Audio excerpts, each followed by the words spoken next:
Welcome to the presentation that is about to be presented by Group 14. The topic for our data science project is mutual funds. I am Pradipti Mondal and the other team members are Aman Jha, Garv Jain, Fersha JJ, Kanishk Giri and Gargi Chandraker. So, talking about mutual funds. Mutual funds refer to a pool of money collected from many investors to invest in securities like stocks, bonds, money market, instrument, etc. on the behalf of investors by the mutual fund companies. Now, the important terms used in this are NAV, that is the net asset value, which is used to identify potential investment opportunities within mutual funds. The repurchase or redemption price is the price per unit at which a mutual fund would repurchase the units, that is, buys back units from the investor. Finally, the sale price is the price payable per unit by an investor for purchase of units from other schemes of a mutual fund. Now, about the ISIN. What does ISIN stand for? It is the International Securities Identification Number. The first two letters of the ISIN code usually refer to the country in which the issuing company is based. Now, regarding the ISIN growth, so what is a growth stock? A growth stock is any share in a company that is anticipated to grow at a rate significantly above the average growth for the market. Moving on to how did we get here?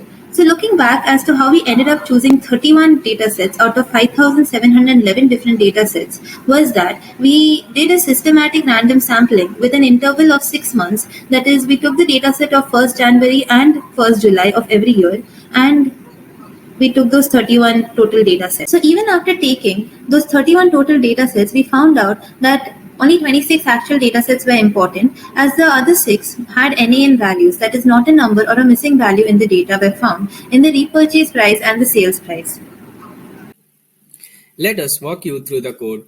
So, talking about the libraries being imported in pandas, some functions like read CSV reads the file from the provided location, then head and tail function will show first 5 and last 5 rows respectively from the data set.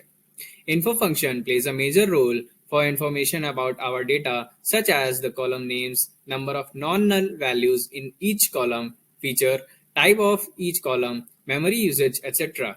Using isNull and some functions, we can find the number of null values in a data frame for every feature. When column is completely empty, after seeing the sum of null values from isNull and sum function, so it will not provide any information which is beneficial to us. Hence, we will drop that particular column using the pandas drop function. Now, using the describe function, we can get various information about the numerical columns in our data frame, such as total count of rows, mean, the minimum value and the maximum value, and the spread of the values in the particular feature.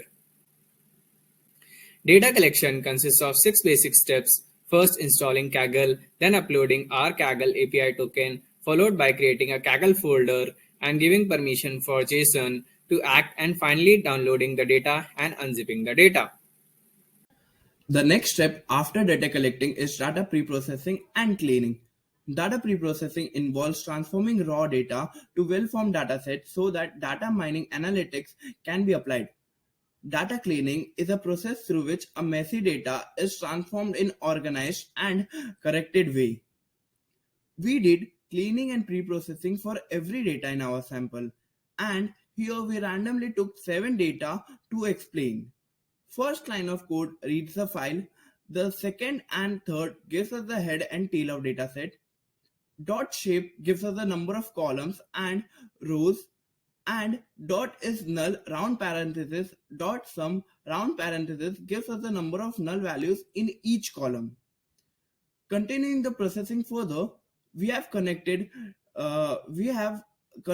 data type of scheme code from float to object because we don't want it to be present in data statistics part, and converting data type of net asset value, repurchase price and sale price from object to float value so that we get the statistics of that, and converted the non-NaN value to 0 in this 3 columns by the help of given code.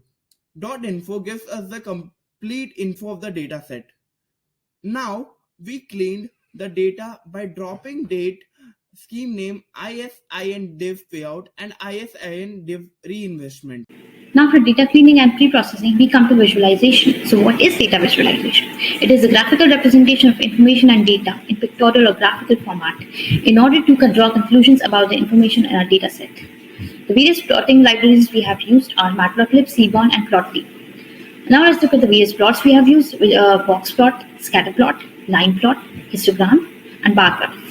Scatter plot is basically a plot containing values like minimum value of the dataset, first quartile, third quantile, and the maximum value of the dataset, and the median.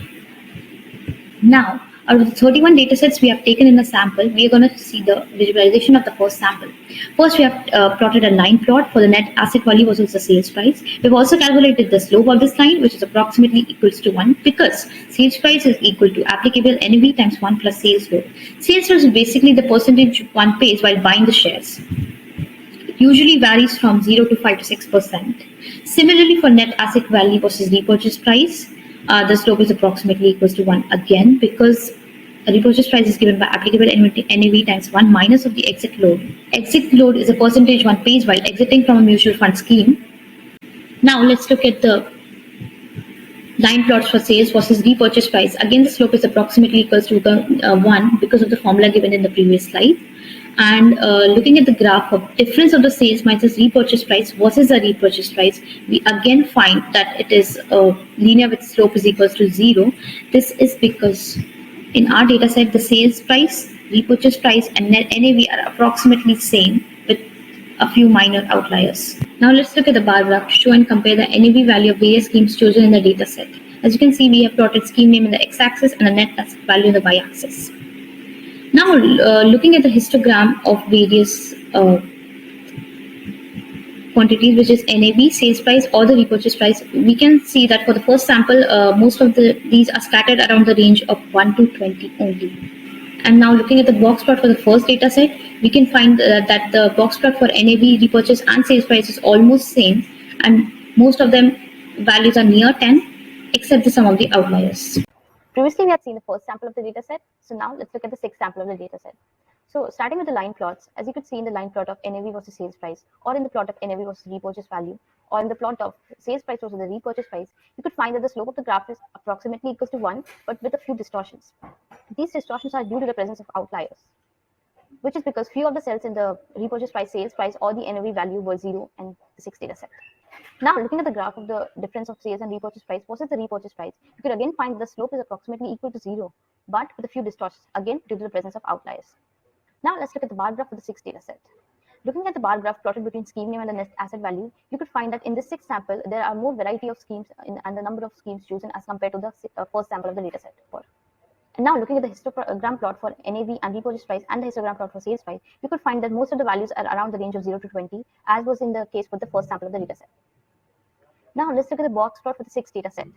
Here we could see the box plot for repurchase price, sales price, and the net asset value, and you could see that all of them are the same and equal for this sample of the data set. But you could find that here there are more few dots as compared to the first sample, and this is because of the increase in the number of outliers in this sample of the data set. So the final conclusion for this is, for sixth data set, NAV, repurchase, and sales price is almost the same. Most of the values are around 10, and some of them are outliers, as discussed. Now we are going to see the descriptive statistics of the datasets that we have taken for analysis. For finding the statistics, we have used describe function from the pandas library. The describe method is used for calculating statistical data like percentile, mean, and standard deviation of the numerical values of the data frames. Let me give a brief idea of what describe function can do and what parameters it can take. The first parameter it can take is percentile. It is an optional parameter which is a list-like data type of numbers that should fall between 0 and 1. To put it in layman terms, it takes the input as what percentile values we want to calculate. Its default value is a list of 0.5, 0.25, and 0.75, which returns 50th, 25th, and 75th percentiles. The second parameter include is also an optional parameter that includes the list of data types while describing the data frame.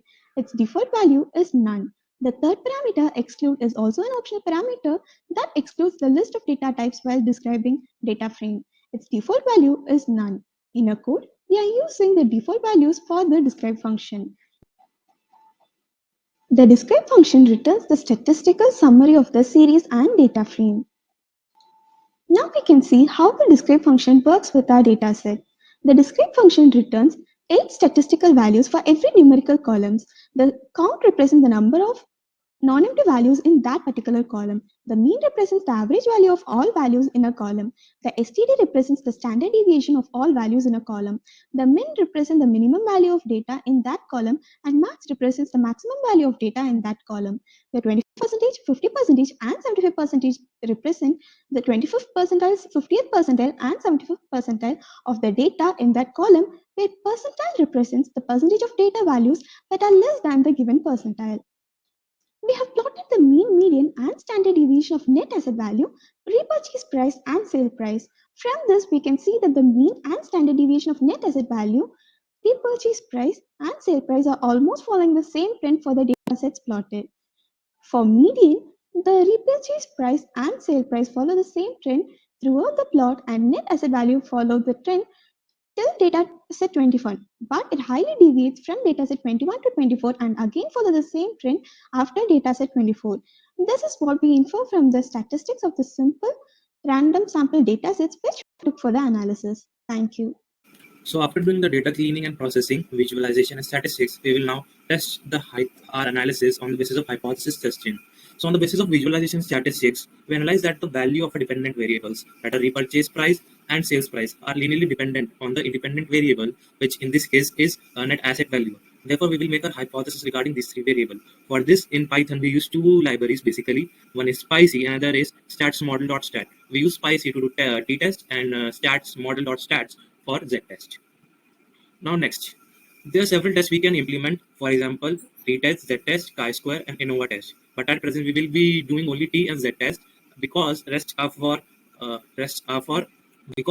categorical data, and in our case, we don't have the categorical data. So now the t-test, even though we have implemented the t-test, but the thing is the t-test being implemented for the sample space less than or equal to 30. But since the sample space is greater than 30, our result for t and z-test will be same. Now we hypothesize two things. Our first hypothesis is that the mean of purchase price is equal to the mean of the net asset value. Corresponding to this, the alternative hypothesis is that the mean price of the mean of the repurchase price is not equal to the mean of the net asset value. The other hypothesis is that the mean of the sales price is equal to the mean of the net asset value, and correspondingly, the alternate hypothesis is the mean of the sales price is not equal to the mean of the net asset value. Now we will do two-tailed test, and for that purpose, our rejection region is that in which the p-value or the probability corresponding to the hypothesis is less than or equal to 0.05. This will be our rejection region. Now, we can do calculation regarding this using the formula as shown, and on that calculation, we will get our z parameter. From the z table, we can find the corresponding p-value or the probability value using the z table as shown here. Now, by performing the z-test, we concluded that for the hypothesis 1, we cannot reject the null hypothesis. And secondly, for the hypothesis 2, we conclude the same thing, that we cannot reject the null hypothesis. When we did this test for the remaining 30 files, we get the same result, that we cannot reject both these hypotheses for the respective files. So in that case, we conclude that the repurchase and the sales price are strongly related to the NAV value or the net asset value, and on the analysis based on the visualization and statistics, we can say that the magnitude of repurchase and sales price are equal to that of the NAV. Let's move to our ML model for prediction, which is linear regression. Here we have listed the libraries, the functions used in our model with their explanation. We have plotted graphs for linear regression between our parameters, that is net asset value, sales price, and repurchase price. And we will see that our linear regression line fit into both plots, thus making linear regression model. Basically, our model will predict the repurchase price based on the net asset value and sale price. First of all, this slide is not scattered. We have deliberately made it this way in order to resemble it with linear regression. Let's break our model in steps.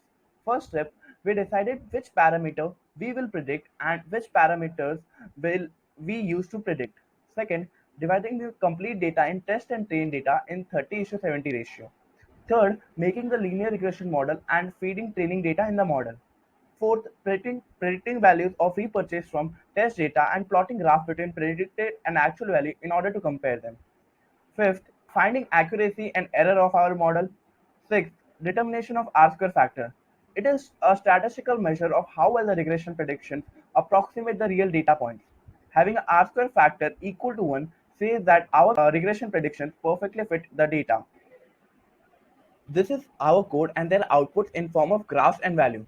First output shows the graph of sale price versus net asset value, which is almost a straight line with some outlier. Second graph gives us graph of repurchase price versus sale price, which is again a straight line. Third is division of data into train and test data, building the linear regression model and feeding train data in it. Next was the prediction of repurchase price from test data and plotting graph between predicted value and actual value. Then we found out our mean absolute error, mean squared error, and R-square factor. We saw that the error is very low as compared to value predicted, and the R-square factor has a value very close to 1. That implies our model predict the unknowns very precisely and close to the actual value. The conclusion of our entire project is that we can very well predict the repurchase price of mutual fund from the given net asset value and sales price. This slide summarizes our entire project in various steps, starting with the data collection and ending it on the conclusion with the help of hypothesis testing and ML model for prediction on process data. Thank you.